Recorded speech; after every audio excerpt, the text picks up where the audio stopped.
नमस्कार। आज हम रामायण के एक ऐसे पात्र की दुनिया में उतर रहे हैं जो अपनी शक्ति, अपने वरदानों और अपनी दुखद नियति के लिए जाने जाते हैं। मेघनाद, जिन्हें इंद्रजीत के नाम से भी जाना जाता है। हमारे पास जो स्रोत सामग्री है वो उनके जीवन के उतार चढ़ाव, उनकी असाधारण क्षमताओं और उन्हें मिले वरदानों पर रोशनी डालती है। बिल्कुल, मेघनाद। इस चर्चा का उद्देश्य है इस महान योद्धा को समझना, उनकी बेमिसाल शक्तियां, उनकी निष्ठा और अंत में उनका दुखद अंत कैसे हुआ। कहानी की शुरुआत ही किसी महाकाव्य से कम नहीं। एक ऐसा योद्धा जिसके जन्म के साथ ही ये तय हो गया था कि वो देवराज इंद्र को भी पराजित कर देगा। ये अपने आप में एक बहुत बड़ा दावा है। चलिए इस पूरी कहानी को परत दर परत खोलते हैं। बिल्कुल। मेघनाद, जैसा कि हम जानते हैं, लंका के राजा रावण और उनकी पत्नी मंदोदरी के ज्येष्ठ पुत्र थे। जन्म के समय हुई भविष्यवाणी ने ही उनके जीवन की दिशा तय कर दी थी। मतलब ये कि वे युद्ध में अजेय होंगे और इंद्र पर विजय प्राप्त करेंगे। इसी विजय के कारण बाद में उनका नाम इंद्रजीत पड़ा, यानी इंद्र को जीतने वाला।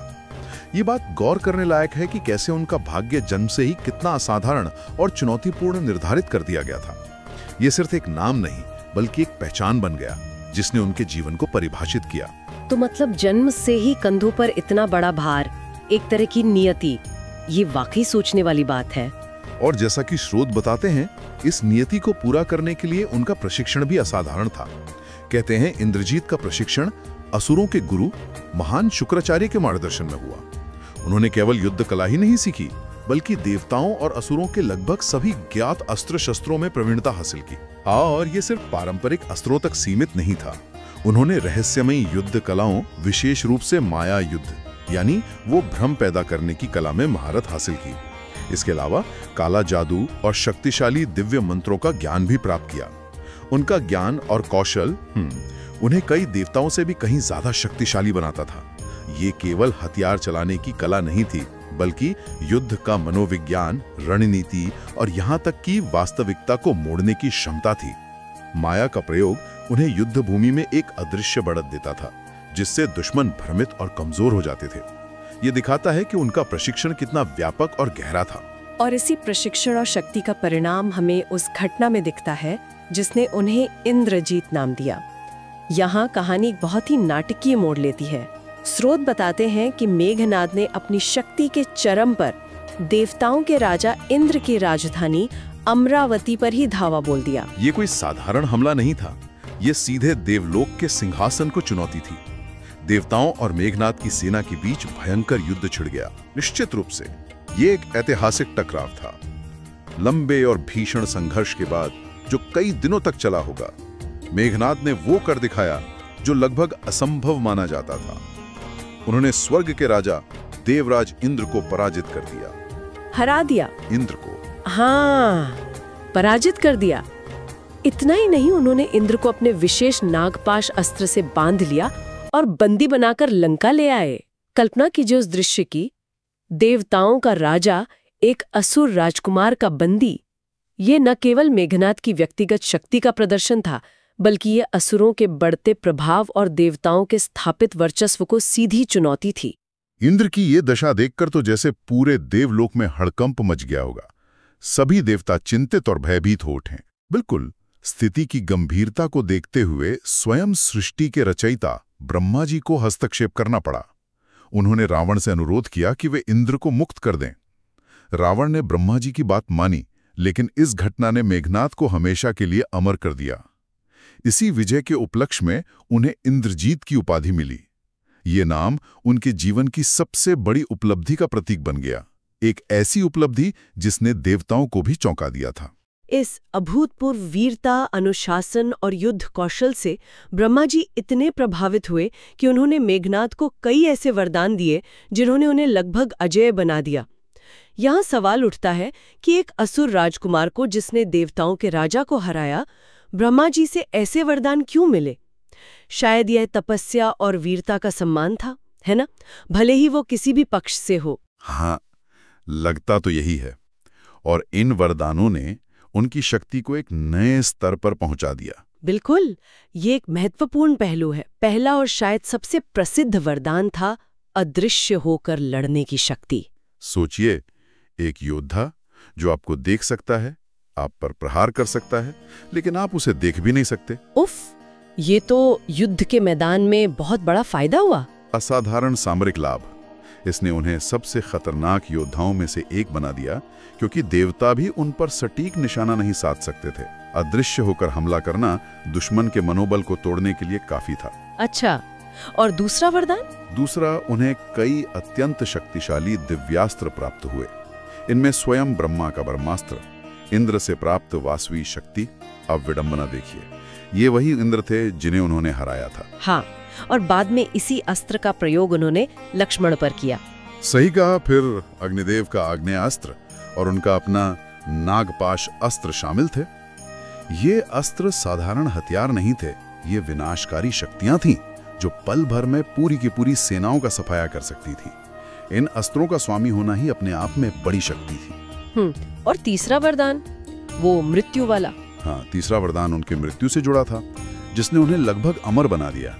ब्रह्मा ने कहा, तुम्हारी मृत्यु किसी देव, दानव, यक्ष या किसी सामान्य प्राणी के हाथों नहीं होगी। तुम्हें केवल वही मनुष्य मार सकता है जिसने निरंतर 14 वर्षों तक नींद का त्याग किया हो, अन्न ग्रहण न किया हो, यानी लगातार उपवास जैसी स्थिति में रहा हो। 14 साल बिना सोए? हाँ, और तुमसे युद्ध तभी करे जब तुम अपने निकुंबिला यज्ञ को कर रहे हो और वो यज्ञ बाधित हो जाए। ये शर्तें इतनी कठिन थीं कि इन्हें पूरा करना लगभग असंभव था। कौन ऐसा व्यक्ति हो सकता था जो 14 साल तक सोया ना हो? ये वरदान तो वाकई अजेयता की गारंटी जैसा लगता है। हाँ, लेकिन इसमें एक बारीक शर्त छुपी थी। ये प्रश्न खड़ा करता है कि क्या ब्रह्मा जी ने ये वरदान देते समय भविष्य में किसी ऐसे व्यक्ति की संभावना देखी थी? शायद। और चौथा वरदान इसी से जुड़ा था, वो यज्ञ वाला। हाँ, चौथा वरदान सीधे तौर पर इसी शर्त से जुड़ा था, निकुंभिला देवी के लिए किए जाने वाले यज्ञ के दौरान पूर्ण सुरक्षा का वरदान। ब्रह्मा ने घोषणा की थी कि जब तक मेघनाद ये यज्ञ निर्विघ्न रूप से कर रहा है, उसे कोई पराजित नहीं कर सकता। यज्ञ उसकी शक्ति का स्रोत था, उसकी अजेयता की कुंजी। लेकिन अगर यज्ञ में बाधा डाली गई तो वो असुरक्षित हो जाएगा। तो मतलब जो सबसे बड़ी ताकत थी वही। हाँ, अगर हम इसे बड़ी तस्वीर में देखें तो यही वरदान जो उसकी सबसे बड़ी ताकत थी, अंततः उसकी सबसे बड़ी कमजोरी भी साबित हुआ। ये दिखाता है कि महाकाव्यों में वरदान अक्सर दो धारी तलवार की तरह होते हैं। और यही वरदान रामायण के युद्ध में निर्णायक साबित हुआ। जब राम और रावण के बीच वह विनाशकारी युद्ध छिड़ा तो मेघनाद रावण की सेना का सबसे शक्तिशाली स्तंभ बनकर उभरा। राम की सेना, जिसमें हनुमान, अंगद, सुग्रीव जैसे महान योद्धा थे, उनके लिए भी मेघनाद एक पहेली बन गए। उनकी शक्ति का कोई मुकाबला नहीं कर पा रहा था। बिल्कुल। स्रोत बताते हैं कि उनकी कई भीषण भिड़ंतें हुईं राम की सेना के प्रमुख योद्धाओं से। हाँ, पहली बड़ी मुठभेड़ में ही उन्होंने अकेले ही लक्ष्मण, हनुमान और अंगद जैसे महारथियों का सामना किया। अपनी अदृश्य होने की शक्ति और माया का प्रयोग करते हुए उन्होंने युद्ध का रुख बदल दिया। उन्होंने इंद्र से प्राप्त वासवी शक्ति अस्त्र का प्रयोग करके राम और लक्ष्मण दोनों को गंभीर रूप से घायल कर दिया, जिससे राम की सेना में निराशा छा गई। ये दिखाता है कि वह न केवल शक्तिशाली थे बल्कि अत्यंत कुशल रणनीतिकार भी थे। बिल्कुल, जो अपनी शक्तियों का सही समय पर प्रयोग करना जानते थे। दूसरी महत्वपूर्ण मुठभेड़ में मेघनाद ने अपने नागपाश अस्त्र का प्रयोग किया। इस अस्त्र से निकले सर्पों ने राम और लक्ष्मण को इस तरह जकड़ लिया कि वे लगभग मृत्यु के कगार पर पहुंच गए। ओह, उनकी स्थिति इतनी गंभीर थी। हाँ, कि उन्हें मुक्त कराने के लिए स्वयं विष्णु के वाहन पक्षीराज गरुड़ को आना पड़ा, क्योंकि गरुड़ ही नागों के परम शत्रु हैं और उनके प्रभाव को समाप्त कर सकते थे। यह घटना फिर से मेघनाद की दिव्यास्त्रों पर पकड़ और उनकी मायावी शक्तियों का प्रमाण थी, जिसने स्वयं भगवान के अवतारों को भी संकट में डाल दिया। इसके बाद युद्ध और भी भीषण होता गया। यहाँ चीजें एक बार फिर नाटकीय हो जाती हैं।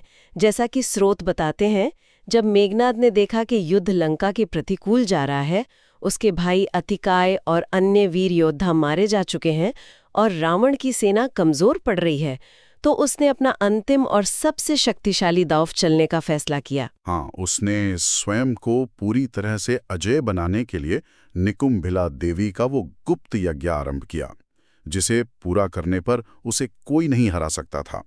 ये उसकी आखिरी उम्मीद थी, युद्ध का पासा पलटने का एकमात्र रास्ता। लेकिन यहीं पर कहानी में एक और मोड़ आता है। बिल्कुल। उनके अपने चाचा रावण के भाई विभीषण, जो धर्म का साथ देने के लिए राम की सेना में शामिल हो गए थे, हाँ, विभीषण। उन्हें इस गुप्त यज्ञ और उसके महत्व के बारे में पता था। उन्होंने ये महत्वपूर्ण रहस्य राम और लक्ष्मण को बता दिया। विभीषण ने समझाया कि अगर मेघनाद ने ये यज्ञ पूरा कर लिया तो उसे हराना असंभव हो जाएगा। उसे रोकने का एकमात्र तरीका था कि यज्ञ पूरा होने से पहले उस पर हमला किया जाए और यज्ञ को भंग कर दिया जाए। ये जानकारी तो युद्ध के लिए निर्णायक साबित हुई होगी। अत्यंत महत्वपूर्ण। यहीं पर ब्रह्मा का चौथा वरदान, जो उसकी सुरक्षा के लिए था, उसके विनाश का कारण बन गया। तब राम ने ये अत्यंत कठिन और खतरनाक कार्य लक्ष्मण को सौंपा। विभीषण के मार्गदर्शन में लक्ष्मण को निकुंभिला के उस गुप्त स्थान पर पहुंचना था जहां मेघनाद यज्ञ कर रहा था और उसे रोकना था। हाँ, और ये मिशन जोखिम भरा था क्योंकि यज्ञ स्थल पर भी मेघनाद अत्यंत शक्तिशाली होता था और उसे बाधित करने का मतलब था उसकी पूरी शक्ति का सामना करना। लक्ष्मण विभीषण के साथ उस गुप्त स्थान पर पहुंचने में सफल रहे जहां मेघनाद यज्ञ कर रहा था। उन्होंने अनुष्ठान पूरा होने से ठीक पहले मेघनाद को युद्ध के लिए ललकारा। ये हमला अप्रत्याशित था क्योंकि मेघनाद पूरी तरह से यज्ञ में लीन था और उसे पूरा होने की उम्मीद कर रहा था। यज्ञ भंग हो चुका था और फिर वो युद्ध शुरू हुआ। इसके बाद जो युद्ध हुआ उसे रामायण के सबसे भयंकर और महाकाव्य द्वंद्वों में से एक माना जाता है। यज्ञ बाधित होने के बावजूद मेघनाद अब भी अविश्वसनीय रूप से शक्तिशाली था। उसने अपनी पूरी मायावी शक्ति, अदृश्य होने की कला, आग्नेयास्त्र और अन्य दिव्यास्त्रों का प्रयोग लक्ष्मण को भ्रमित करने और हराने के लिए किया। युद्ध कई घंटों तक चला, जिसमें दोनों योद्धाओं ने अपने कौशल और पराक्रम की पराकाष्ठा दिखाई। लेकिन विभीषण लगातार लक्ष्मण का मार्गदर्शन कर रहे थे। हाँ, मेघनाद की मायावी चालों और कमजोरियों को उजागर करते हुए। राम के आशीर्वाद से लक्ष्मण भी अदम्य साहस और दृढ़ता से लड़ते रहे। अंततः लक्ष्मण ने ब्रह्मास्त्र का संधान किया, वही परमास्त्र जो ब्रह्मा ने दिया था। ब्रह्मास्त्र? हाँ, इस दिव्यास्त्र के प्रयोग से लक्ष्मण ने इंद्रजीत यानी मेघनाद का वध कर दिया। ये विडंबना ही है कि जिस ब्रह्मा ने उसे अजयता का वरदान दिया, उसी के अस्त्र से उसकी मृत्यु हुई, और वो भी उन शर्तों के पूरा होने पर जो वरदान में ही निहित थी।